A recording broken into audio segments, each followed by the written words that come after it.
Hello, I'm Radu Fotolescu, and I'd like to welcome you to this online class on prototyping with Axure 7. Axure is the most used prototyping software in the world at this moment.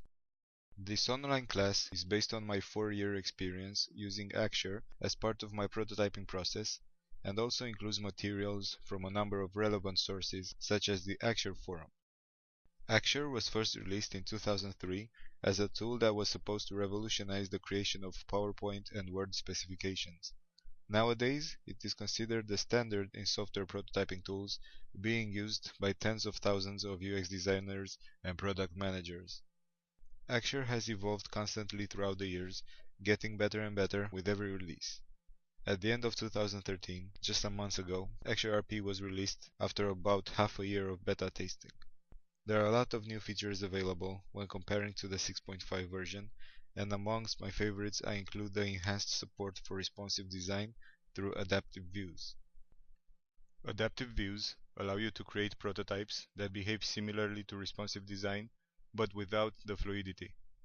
So whether you are a beginner or an intermediate Axure user, this course will come in handy as it includes theory at first, starting with the environment and then building up to presenting the panes and their uses.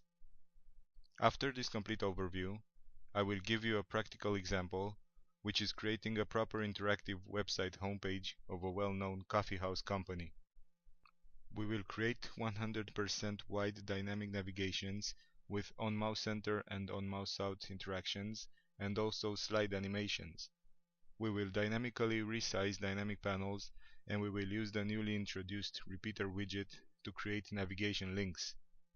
Also, we will create a complex carousel by creating different cases for correlated events between groups of widgets that need to interact with each other.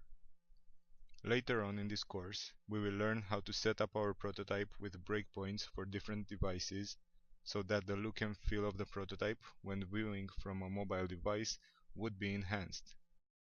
But enough for now, as we will cover all of Axure 7's features in the next videos.